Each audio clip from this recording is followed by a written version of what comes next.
പവിത്രത്തിലെ പുത്തൻ വിശേഷത്തിലേക്ക് ഏവർക്കും സ്വാഗതം. ഈ റിവ്യൂ ഇഷ്ടപ്പെടുവാണെങ്കിൽ സബ്സ്ക്രൈബ് ചെയ്യണേ, സപ്പോർട്ട് ചെയ്യണേ. വേദയാണെങ്കിൽ മുറിയിലേക്ക് വരുമ്പോൾ വിക്രമാണെങ്കിൽ കിടന്നുറങ്ങുകയാണ്. വേദ വിക്രമിൻ്റെ അടുത്തേക്ക് വന്നിട്ട് ചെവിയിൽ ടോന്നാക്കുവാണ്. ഉറങ്ങിക്കിടന്ന വിക്രം പെട്ടെന്ന് ചാടി എണീക്കുകയാണ്. എണീച്ചിട്ട് ചോദിക്കുകയാണ്, നീയോ? നിനക്ക് വേറെ പണിയൊന്നുമില്ലേ? അപ്പോഴത്തേക്ക് വേദയാണെങ്കിൽ വിക്രമിൻ്റെ അടുത്ത് വന്നിരുന്ന് അപ്പോഴത്തേക്ക് വിക്രം ചോദിക്കുകയാണ്, നിനക്ക് നാണമില്ലേ? എന്തൊക്കെ പറഞ്ഞാലും നിനക്കൊരു നാണോ മാനോ ഇല്ല. അപ്പോൾ വേദ ചോദിക്കുകയാണ്, ഭാര്യ ഭർത്താക്കാന്ന് തമ്മിൽ എന്തിനാണ് നാണം? നമ്മൾ ഭാര്യയും ഭർത്താവും ഇല്ലേ? അപ്പം അതിൻ്റെ ആവശ്യമില്ല. അപ്പം വിക്രം ചോദിക്കുകയാണ്, നിനക്ക് എന്തോത്തിൻ്റെ അസുഖമാണ്? ഓ, എൻ്റെ അസുഖത്തിനുള്ള മരുന്ന് നിങ്ങളുടെ കയ്യിലില്ല. എന്താ അസുഖം നിങ്ങൾക്ക് അറിഞ്ഞുകൂടായോ? അപ്പോൾ വിക്രം അയ്യേ എന്ന് പറയാണ്. അപ്പോൾ വേദ പറയാണ്, ഞാൻ വേറൊരു കാര്യം പറയാനാണ് ഇങ്ങോട്ട് വന്നത്. താണ്ട ഇന്നത്തെ പത്രത്തിൽ നമ്മുടെ പുതിയ കമ്മീഷൻ ചാർജ് എടുത്തിട്ടുണ്ട്. ചിത്രലേഖ ശശിധരനെ കുറിച്ച് ഇന്നത്തെ പത്രത്തിലുണ്ട്. അവരാണെങ്കിൽ ഗുണ്ടകളെ എല്ലാം തേച്ച് മായ്ക്കുമെന്നാണ് പറയുന്നത്, പ്രത്യേകിച്ച് രാഷ്ട്രീയ ഗുണ്ടകളെ. അതിൽ നിങ്ങളുടെ പേരുമുണ്ട്, ആ പത്രത്തിലുണ്ട്, നിങ്ങളുടെ പേര് പ്രത്യേകം പരാമർശിച്ചിട്ടുണ്ട്, വിക്രം സുധാകരൻ. അപ്പോഴത്തേക്ക് വിക്രം വേദയുടെ കയ്യിരുന്ന് ആ പേപ്പർ അങ്ങ് വാങ്ങിച്ചിട്ട് അങ്ങ് നോക്കാൻ തുടങ്ങിയാണ്. മൊത്തവും നോക്കി കഴിഞ്ഞിട്ട് ഇതിനകത്തൊന്നും കാണുന്നില്ലല്ലോ. ഞാൻ ചുമ്മാ പറഞ്ഞതാണ്. ആദ്യം പറഞ്ഞത് ശരിയാ, ഇവിടെ ചിത്രലേഖ ശശിധരന് കമ്മീഷൻ ചാർജ് ചെയ്തിട്ടുണ്ട്. രണ്ടാമത് പറഞ്ഞ കാര്യം ഞാൻ ചുമ്മാ പറഞ്ഞു.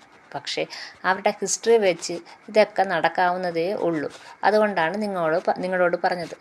നിങ്ങളുടെ ആ ദൈവം ഉണ്ടല്ലേ, ആ സാമൂഹ്യദ്രോഹി ശ്രീനിവാസൻ. എന്തോന്ന് സാമൂഹ്യദ്രോഹി?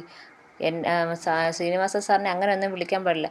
സാമൂഹ്യദ്രോഹി എന്നേ ഞാൻ വിളിക്കത്തുള്ളൂ എന്ന് വേദ പറയുകയാണ്. ഇത് കേട്ടിക്കുമ്പോഴത്തേക്ക് വിക്രമ ദേഷ്യമായിരുന്നു. വിക്രമാണെങ്കിൽ കയ്യിരുന്ന പേപ്പറും കൊണ്ട് വേദയെ അടിക്കാൻ ചെല്ലുകയാണ്. വേദ അന്നേരം സാമൂഹ്യദ്രോഹി എന്ന് പറയുകയാണ്. അപ്പം വേദയുടെ പുറകെ അടിക്കാൻ ചെല്ലുകയാണ്. അങ്ങനെ വേദ മുറിയിൽ നിന്ന് ഇറങ്ങി പുറത്തേക്ക് വരികയാണ്. പുറത്തേക്ക് വരുമ്പോഴത്തേക്ക് നന്ദിനിയും ശ്രീജയും അവിടെ ഉമ്മർത്ത് നിൽപ്പുണ്ട്. ഓടി വന്ന് ശ്രീജയുടെ പുറകെ കയറി നന്ദിനി നിൽക്കുകയാണ്. അപ്പം വിക്രമാണെങ്കിൽ വേദയെ അടിക്കാൻ വരികയാണ്. അപ്പം ഒളിച്ച് നിൽക്കുകയാണ്, ശ്രീജയുടെ പുറകെ ഒളിച്ച് നിൽക്കുകയാണ് വേദ. അവിടെ നിന്ന് ഓടി പുറത്തേക്ക് ഓടുമ്പോൾ മാഷും കമലാമ്മയും കൂടെ അങ്ങോട്ട് വരികയായിരുന്നു. വേദ മാഷ് വരുന്ന കാണുന്നില്ല. ഓടി ചെന്ന് മാഷിൻ്റെ ദേഹത്ത് തട്ടുകയാണ്. വേദ അപ്പോഴത്തേക്ക് അടിക്കാൻ ഓടിയെന്ന വിക്രം അവിടെ അങ്ങ് നിൽക്കുകയാണ്. അപ്പോഴത്തേക്ക് നന്ദിനി പറയാം, തട്ടി എന്നും പറഞ്ഞ് കുഴപ്പമായി എന്നും പറഞ്ഞുകൊണ്ട് നിൽക്കുകയാണ്. അപ്പോഴത്തേക്ക് കമലാമ്മ അങ്ങ് വിക്രമനോട് ചെല്ലുക, എന്താടാ ഇത്? ഓരോരോ പ്രശ്നങ്ങൾ നടക്കുക, നീ എന്തോ ഈ കാണിക്കുന്നത്? ഞാൻ കൂടുതലൊന്നും പറയുന്നില്ല. അപ്പോഴേ നന്ദിനി ഇങ്ങോട്ട് ഇറങ്ങി വന്നിട്ട്, അത് തന്നെ, ഇവിടെ ഓരോരോ പ്രശ്നങ്ങൾ നടക്കുക. ഇപ്പം തന്നെ വിക്രം വേദ അടിക്കാൻ ഒരുങ്ങുന്നത് വിക്രത്തിനെ സാമൂഹ്യദ്രോഹിനെ വിളിച്ചിട്ട് അടിക്കാൻ ചെന്ന്. ഇല്ലേ നന്ദിനി? ശ്രീചേട്ടെത്തി. ശ്രീചേട്ടെത്തി ഇനി ഞാനിത് വേദ അങ്ങനെ പറഞ്ഞില്ലെന്നെങ്ങാനും പറയുമായിരിക്കും. എന്നാലും അതല്ലേ വേദ എടുത്ത് നോക്കുന്നത്, ഇത് നീ നുണ പറയില്ല. അപ്പോൾ വേദ പറയാൻ, ഞാൻ അങ്ങനെ വിളിച്ചിട്ടില്ല, വിക്രമനെ അങ്ങനെ സാമൂഹ്യദ്രോഹിന്ന് വിളിച്ചില്ല. നിനക്ക് നാണമില്ല ഇങ്ങനെ ഇത് നുണ പറയാൻ? നീ കാരണം ഓരോരോ പ്രശ്നങ്ങൾ ഇവിടെ സഹിക്കാൻ പോയി. ആ പാവം വിശ്വട്ടനെ ജയിലിൻ്റെ വക്ക് വരെ എത്തിച്ചത് നീയാ. ആ ഓരോരോ പ്രശ്നങ്ങൾ തീർന്നപ്പോൾ അടുത്ത ഓരോരോ പ്രശ്നങ്ങൾ ഉണ്ടാക്കിക്കൊണ്ടേയിരിക്കുകയാണ്. ഇപ്പം എന്താ വിക്രത്തിനെ സാമൂഹ്യദ്രോഹിന്ന് വിളിക്കുക എന്നും പറഞ്ഞ് നന്ദിനി അങ്ങ് തുടങ്ങി. അപ്പോഴത്തേക്കും വിക്രം പറയാണ്, നന്ദിനി ഏട്ടത്തി എന്തറിഞ്ഞിട്ടാ ഈ പറയുന്നത്? ആവശ്യമില്ലാത്ത കാര്യം പറയില്ല. അവൾ എന്നെ ഒന്നും സാമൂഹ്യദ്രോഹിയിൽ നിന്നും വിളിച്ചില്ല. അത് ശ്രീനി സാറിനെ വിളിച്ചതാണ്. ശ്രീനി സാറിനെ ആരെന്ത് പറഞ്ഞാലും എനിക്ക് ദേഷ്യം വരും. അതുകൊണ്ടാണ് ഞാൻ അവളെ അടിക്കാൻ ഓങ്ങിയെന്ന് പറയാണ്. മാഷി പറയണം, ആഹാ അങ്ങനെയാണോ? അങ്ങേരെ ശ്രീനിവാസനെ ആരെന്ത് പറഞ്ഞാലും നീ അടിക്കുമോ? അപ്പം ഞാനും പറയാണ് അയാളൊരു സാമൂഹ്യദ്രോഹിയാണെന്ന്. നീ എന്നെ അടിക്കുക. അപ്പം വിക്രമാണെങ്കിൽ തല കുനിച്ചിങ്ങനെ നിൽക്കണം. അപ്പോൾ കമലാമ്മ പറയണേ, എന്താ മാഷേ ഇത്? അല്ല, ആ കുട്ടി പറഞ്ഞത് ശരിയല്ലേ, അവനൊരു സാമൂഹ്യദ്രോഹിയല്ലേ? അവനാണെങ്കിൽ മനുഷ്യനെയും കുടുംബത്തെയും സമൂഹത്തെയും എല്ലാം നശിപ്പിക്കുന്നവനല്ലേ. അതുകൊണ്ടല്ലേ ആ കുട്ടി അങ്ങനെ പറഞ്ഞത്. പിന്നെ വേദയുടെ വീട്ടുകാർക്കുള്ള വിരോധം, ഇവൻ നല്ലൊരു സ്വഭാവം ഉള്ളവനായിരുന്നെങ്കിൽ, നല്ല രീതിയിൽ ജീവിക്കുന്നവനായിരുന്നെങ്കിൽ അവരുടെ വീട്ടുകാർ ഇവനെ അംഗീകരിച്ചേനെ എന്ന് മാഷ് പറയണം. അപ്പം വേദ പറയണം, അച്ഛാ, വിക്രം എന്നെ ഒരിക്കലും അടിക്കത്തില്ല. കാരണം അതെനിക്ക് നേരത്തെയും മനസ്സിലായ കാര്യമാണ്. ഇപ്പോൾ ഞാനതങ്ങനെ പറഞ്ഞപ്പോൾ വിക്രം എൻ്റെ പുറകിൽ തമാശയ്ക്ക് ഓടി വന്നതാണ്. ഒരിക്കലും വിക്രം എന്നെ ഒരിക്കലും അടിക്കത്തില്ല എന്ന് വേദ പറയണം. മാത്രമല്ല, ഞാൻ അച്ഛൻ വരുന്നത് കണ്ടില്ല, അറിയാതെ വന്ന് തട്ടിയതാ, സോറി അച്ഛാന്ന്. അപ്പോൾ മാഷ് പറയാണ്, അതിലെനിക്ക് കുഴപ്പമില്ല മോളെ. എൻ്റെ മക്കൾ കുറച്ച് കളിയും ചിരിയൊക്കെ കേൾക്കുന്നത്, എൻ്റെ വീട്ടിൽ അതൊക്കെ കേൾക്കുന്നത് എനിക്ക് സന്തോഷമേ ഉള്ളൂ എന്ന് പറഞ്ഞിട്ട് മാഷ് അങ്ങ് കയറിപ്പോവാണ്. അത് കേൾക്കുമ്പോഴത്തേക്ക് കമലാമ്മയ്ക്കും എല്ലാവർക്കും സന്തോഷമാണ്. നന്ദിനിക്ക് മാത്രമായിട്ട് സന്തോഷമില്ലാതെ ഇങ്ങനെ മോന്തയും വെപ്പിച്ച് കേൾക്കുകയാണ്. അപ്പോഴത്തേക്ക് കമലാമ്മ അങ്ങ് പോവുകയാണ്. വേദ വന്നിട്ട് വീണ്ടും വിക്രമൻ്റെ അടുത്താണ് സാമൂഹ്യദ്രോഹി എന്നും പറഞ്ഞ് ചിരിച്ചുകൊണ്ട് അങ്ങ് പോവുകയാണ്. അപ്പം നന്ദിനി അയ്യേ എന്ന് പറയും. വേദയാണെങ്കിൽ നന്ദിനിയോടും പറയുന്നുണ്ട്, സമാധാനമായില്ലേ നന്ദിനി ഏട്ടത്തിക്ക് എന്ന് പറയുകയാണ്.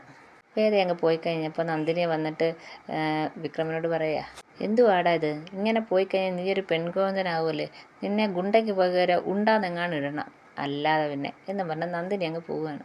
പിന്നെ കാണിക്കുന്ന ഓഫീസിൽ പോകാനായിട്ട് ഒരുങ്ങുന്ന വേദയാണ്. അങ്ങോട്ട് ശ്രീജ വരികയാണ്. അപ്പോൾ ശ്രീജ വന്ന് നിൽക്കുന്ന കണ്ടപ്പോഴത്തേക്ക് വേദ ചോദിക്കുന്നത്, എന്താന്ന് ശ്രീജേട്ടത്തി, എന്നോട് എന്തോ പറയാനുണ്ടല്ലോ. ഉണ്ട് മോളെ, ഞാൻ അന്നത്തെ ആ ഒരു വെപ്രാളത്തിനിടയ്ക്ക് ഒരു താങ്ക്സ് പോലും പറഞ്ഞില്ല. അതിൻ്റെ ആവശ്യം എന്തുവാ ശ്രീജേട്ടത്തി എൻ്റെ കടമയല്ലേ ഞാൻ ചെയ്തത്, എനിക്ക് അതിൻ്റെ താങ്ക്സ് ഒന്നും പറയേണ്ട ആവശ്യമില്ല എന്ന് പറയാണ്.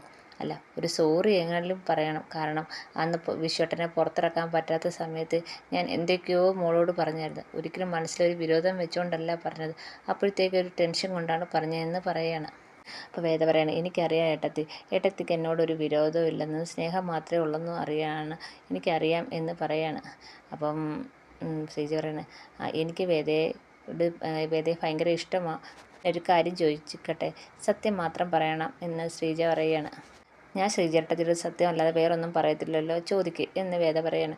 അല്ല, സത്യം മാത്രമേ പറയത്തുള്ളൂ, എന്നാലും ചോദിക്കുക. ഈ കുടുംബത്തിലേക്ക് ആദ്യം വന്ന വേദ എങ്ങനെ ഇത്രയും കാലം ഇവിടെ പിടിച്ചു നിന്ന്, ആരുടെയും സപ്പോർട്ടില്ലാതെ എങ്ങനെ പിടിച്ചു നിന്ന്, എന്നിട്ട് ാണ് അന്ന് എങ്ങനെയൊക്കെയോ പിടിച്ച് നിന്ന് ആരുടെയും സപ്പോർട്ടില്ലെന്ന്, പക്ഷെ ഇപ്പം എന്നെ എല്ലാവരും സ്നേഹിക്കുന്നില്ലേ. അപ്പം ശ്രീജ പറഞ്ഞു, അതെ, ഇപ്പം അച്ഛൻ വരെ സ്നേഹിക്കുന്നുണ്ട് വേദ, എങ്ങനെ മാറ്റിയെടുത്തു, ഇങ്ങനെ ഈ ഒരു രീതിയിലേക്ക് എങ്ങനെ മാറ്റിയെടുത്ത് അച്ഛൻ. അപ്പം വേദ പറയുന്നു, ഇപ്പം എനിക്ക് എല്ലാവരും ഉണ്ട്, അച്ഛൻ സ്നേഹിക്കുന്നുണ്ട്, അമ്മ സ്നേഹിക്കുന്നുണ്ട്, ശ്രീജേട്ടത്തി, അങ്ങനെ എല്ലാവരും എന്നെ സ്നേഹിക്കുന്നുണ്ട്. അന്ന് എങ്ങനെയൊക്കെയോ അങ്ങ് പിടിച്ച് നിന്ന് എന്ന് പറയുന്നത്. അപ്പോൾ ശ്രീജ ചോദിക്കുകയാണ്, ഞാനൊരു കാര്യം ചോദിക്കട്ടെ, ഞാൻ ഈ വീട്ടിലേക്ക് വന്നപ്പം എനിക്ക് ആരുടെയും സപ്പോർട്ടില്ലായിരുന്നു, പക്ഷേ വിശ്വേട്ടൻ്റെ സപ്പോർട്ടുണ്ടായിരുന്നു, വേദയ്ക്ക് അതുപോലുമില്ല. അപ്പം നിങ്ങൾക്ക് നല്ലൊരു ജീവിതം വേണ്ടേ എന്ന് വേദയോട് ചോദിക്കണം. അപ്പം വേദ പറയുകയാണ്, എനിക്ക് ആദ്യമൊക്കെ ആരുടെയും സപ്പോർട്ടില്ലായിരുന്നു, പക്ഷേ ഇപ്പോൾ അങ്ങനെയല്ല, ഞങ്ങൾ തമ്മിൽ ഇഷ്ടമില്ലെന്ന് ആര് പറഞ്ഞു. അപ്പം ശ്രീജ പറഞ്ഞു, നിങ്ങൾക്കൊരു കുടുംബജീവിതം വേണ്ടേ.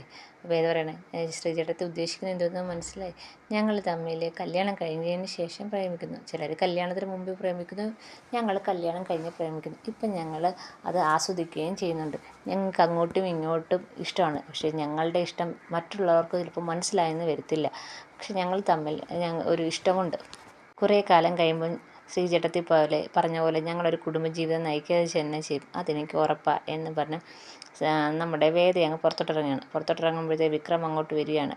എന്നിട്ട് വിക്രത്തെ മൈൻഡ് ചെയ്യാതെ വേദ അങ്ങ് ഇറങ്ങി പോകണം. നീ ഓഫീസിൽ പോവുകയാണ്? പോവുക. ഞാൻ അങ്ങോട്ടാണ്, കയറ്.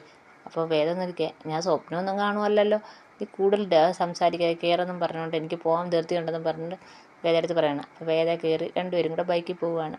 പിന്നെ കാണിക്കുന്നത് ഓഫീസിൽ വേദ ഇരിക്കുകയാണ്. അപ്പോൾ മറ്റുള്ള വക്കീലന്മാരുമായിട്ട് സംസാരിക്കണം. അപ്പോൾ എല്ലാവരും വേദയ്ക്ക് കൺഗ്രാജുലേഷനൊക്കെ പറയുന്നുണ്ട്. അപ്പം വേദയ്ക്ക് ജോലി വാങ്ങിച്ചു കൊടുത്ത് സോഫി എന്ന് പറയുന്ന ഒരു കൂട്ടുകാരിയാണ്. അപ്പോൾ അവൾ പറയാണ്, നീ എന്തായാലും അങ്ങ് കസറി അങ്ങ് കോടതിയിൽ. അപ്പം നമ്മുടെ വേദ പറയണം, അങ്ങനൊന്നുമില്ല, ശ്രീയേട്ടൻ കേസ് പിൻവലിച്ച്, അതുകൊണ്ടാണ്, പക്ഷെ അതിൻ്റെ കാരണം എന്തോന്ന് എനിക്കറിയത്തില്ല. വേറൊരു വക്കീൽ പറയാം, ആദ്യം തന്നെ ഒരു കേസ് കിട്ടി അത് വിജയിക്കുകയും ചെയ്യില്ലേ, ഞങ്ങളൊക്കെ ആണെങ്കിൽ പോയിട്ട് അവധി പറയാൻ മാത്രമേ കോടതിയിൽ പോകാറുള്ളൂ എന്ന് പറയണം. അപ്പോൾ വേദ പറയണം, അത് 2 വട്ടം തോറ്റ് തുന്നം പാടിയതിൻ്റെ ഒരു ക്ഷീണവും കൂടെ ഉണ്ടായിരുന്നു, അപ്പോഴത്തേക്ക് 3-ാമത്തെ വട്ടം ജയിക്കാൻ പറ്റി. മാത്രമല്ല ശ്രീയേട്ടൻ ആ കേസ് പിൻവലിച്ചു, അതും ഒരു കാരണമാണ് പറയുന്നത്. അങ്ങനെയൊക്കെ സംസാരിച്ചുകൊണ്ടിരിക്കുമ്പം ചക്രപാണി സാറ് വേദയെ അങ്ങോട്ട് വിളിക്കണം. അപ്പോൾ വേദയെടുത്ത് പറയണേ, ഇരിക്ക് വേദ എന്ന് പറയാണ്. എന്നിട്ട് പറയാണ്, എന്തുവായാലും കേസ് വിജയിച്ചു, ആദ്യത്തെ കേസ് തന്നെ വിജയിച്ചു. വേദ പറയാണ്, വിജയിച്ചു സാർ, പക്ഷേ ശ്രീയേട്ടൻ ആ കേസ് പിൻവലിച്ചു, കാരണം എന്തോന്ന് എനിക്കറിയത്തില്ല. അപ്പോൾ ചക്രമണി പറയാണ്, അത് തന്നെ, അയാൾ കേസ് പിൻവലിച്ചു, കാരണം എന്തോന്ന് പറഞ്ഞോ, പക്ഷെ അതിന് വ്യക്തമായ എന്തെങ്കിലും കാരണം കാണും. പിന്നെ വേദ ഇവിടെ വന്നപ്പം ജഡ്ജി ശങ്കരനാരായണൻ്റെ മകളാണെന്ന് മാത്രമേ എനിക്കറിയത്തുള്ളായിരുന്നു, ഇപ്പോഴാണ് അറിഞ്ഞത് വിക്രമിൻ്റെ ഭാര്യയാണെന്നും. രാവിലെ ശ്രീനി സാറ് വിളിച്ചായിരുന്നു, അപ്പം സാറാണ് പറഞ്ഞത് വിക്രമത്തിൻ്റെ ഭാര്യയാണെന്നും. അപ്പം സാറിൻ്റെ കേസുകളെല്ലാം തരുന്നത് ഇവിടെയാണ്, നമ്മളാണ് വാദിക്കുന്നത്. സാറ് പറഞ്ഞായിരുന്നു വിക്രം സാറിൻ്റെ കൂടെ നടക്കുന്ന വേദയ്ക്ക് അത്ര ഇഷ്ടമല്ലെന്ന്. അപ്പം വേദ പറയാണ്, ആർക്കാ സാറേ ഇഷ്ടപ്പെടുന്നത്, ഭർത്താവ് ഗുണ്ടയായിട്ട് നടക്കുന്നത് ആർക്കും ഇഷ്ടമല്ലല്ലോ എന്ന് പറയാണ്. അപ്പം സാറ് പറയാണ്, അത് തന്നെ, അതൊക്കെ ശരി തന്നെ എന്ന് പറയാണ്. ഇനി മുതൽ ശ്രീനി സാറിൻ്റെ കേസുകളെല്ലാം വേദയെ ധൈര്യമായിട്ട് ഏൽപ്പിക്കാമല്ലോ. അത് വേണ്ട സാറേ എന്ന് വേദ പറയുകയാണ്. വിക്രത്തിൻ്റെ അന്നത്തെ കേസ് വാദിച്ചത് ഞാനാണ്. അപ്പം വേദ ചോദിക്കണം, ആണോ കേസ് വാദിച്ചത് സാറാണോ? ആണ്. അപ്പം അതിൻ്റെ ഡീറ്റെയിൽസ് ഇവിടെ കാണുമോ എന്ന് വേദ ചോദിക്കണം. ഡീറ്റെയിൽസ് ഇവിടെ കാണും, പക്ഷേ എവിടെയാണെന്ന് അറിഞ്ഞിട്ടുണ്ടോ, സിസ്റ്റത്തിൽ കാണും എന്ന് പറഞ്ഞു. അപ്പം വേദ ചോദിക്കുന്നത്, ഞാനത് നോക്കിക്കോട്ടെ സാറേ. അപ്പം അയാൾ പറയണം, നോക്കിക്കോ എന്ന് പറയണം. പിന്നെ അവർ തമ്മിൽ കുറച്ച് ഓഫീസ് കാര്യങ്ങൾ സംസാരിക്കുകയാണ്. അങ്ങനെ വൈകിട്ട് വേദ വീട്ടിലേക്ക് വരികയാണ്. മഴയൊക്കെ ഉണ്ട്, കുടയൊക്കെ ചൂടിയാണ് വരുന്നത്. അപ്പോൾ ഉമ്മർത്ത് നമ്മുടെ മാഷിരിപ്പുണ്ട്. മാഷിന് കാപ്പിയും കൊണ്ട് വരികയാണ് നമ്മുടെ കമലമ്മ. കൊണ്ടുവന്ന് മാഷിന് കൊടുത്തപ്പം വേദ അങ്ങോട്ട് കയറി വരികയാണ്. അപ്പോൾ മാഷ് പറയാണ്, വേദ വന്നേരി ക്ഷീണിച്ച് വന്നേരിക്കും, വേദയ്ക്ക് കൊടുക്കാൻ പറയും. അപ്പോൾ വേദയ്ക്ക് കമലമ്മ കുടിക്കുകയാണ്. വേണ്ട അമ്മേ എന്ന് പറയും. അപ്പം മോള് കുടിച്ചോ എന്ന് കമല പറയാണ്. വേണ്ട, അച്ഛനെ എന്നെ കൊടുത്തോ, എന്നെങ്കിൽ ഞാൻ അച്ഛനെ ഞാൻ വേറെ കാപ്പി എടുത്തോളാം എന്ന് കമലമ്മ പറയാണ്. അപ്പം വേദ പറയുന്നു, എനിക്ക് ഇത് അച്ഛൻ എന്നെ കൊടുക്കുക, അമ്മ എനിക്ക് വേറൊരെണ്ണം എടുത്താൽ മതി എന്ന് പറഞ്ഞുകൊണ്ട് കമലമ്മ അങ്ങ് കയറി പോവുകയാണ്. അപ്പം വേദ വന്ന് അച്ഛൻ്റെ അടുത്ത് വന്നത് പറയാണ്, അച്ഛാ, ഞാൻ ചക്രവാണി സാറിൻ്റെ ഓഫീസിലാണ് ജോലി ചെയ്യുന്നത്. ആ സാറാണ് അന്നത്തെ കേസ്, വിക്രത്തിൻ്റെ കേസ് വായിച്ചെന്ന് പറഞ്ഞു. ഞാനങ്ങനെ ആ ഡീറ്റെയിൽ എല്ലാം തപ്പിയെടുത്തു. അപ്പോൾ അച്ഛൻ, ഞാനൊരു കാര്യം ചോദിക്കട്ടെ, ആ കേസിനെക്കുറിച്ച് പിന്നെ അന്വേഷണം വല്ലതും ഉണ്ടായോ? വിക്രം ആ കേസ് ഏറ്റെടുത്തതിന് ശേഷം പിന്നെ എന്തെങ്കിലും അന്വേഷണം ഉണ്ടായോ? അപ്പം പിന്നെ മറ്റേ മാഷ് പറയാണ്, അതൊന്നും അന്വേഷണം ഉണ്ടായില്ല, കാരണം അവൻ സ്വയം ഏറ്റെടുത്തത് കൊണ്ട് പിന്നെ അന്വേഷണമൊന്നും ഉണ്ടായി കാണത്തില്ല. അല്ല, എന്നാലും വിക്രം എന്തിനു വേണ്ടി കൊണ്ടുവച്ചു, ആർക്ക് വേണ്ടി വെച്ചു, വിക്രമിന് സ്വന്തമായിട്ട് ഉപയോഗിക്കാനാണോ എന്നൊന്നും അന്വേഷണം ഉണ്ടായില്ലേ എന്ന് ചോദിക്കുകയാണ്. അപ്പോൾ മാഷ് പറയാണ്, അവൻ സ്വയം ഏറ്റെടുത്തുകൊണ്ട് പിന്നെ അന്വേഷണമൊന്നും ഉണ്ടായില്ല. ഏതോ പറയുകയാണ്, ഇനി വിക്രം അത് സ്വയം ഏറ്റെടുത്തതാണോ അച്ഛാ എന്ന്. അപ്പോൾ ഇതിങ്ങനെ ആലോചിച്ചുകൊണ്ടിരിക്കുന്ന മാഷിനെയും കാണിച്ചുകൊണ്ടാണ് ഇന്നത്തെ എപ്പിസോഡ് തീരുന്നത്. എല്ലാവർക്കും ഇഷ്ടപ്പെട്ടെങ്കിൽ സബ്സ്ക്രൈബ് ചെയ്യണം, സപ്പോർട്ട് ചെയ്യണേ.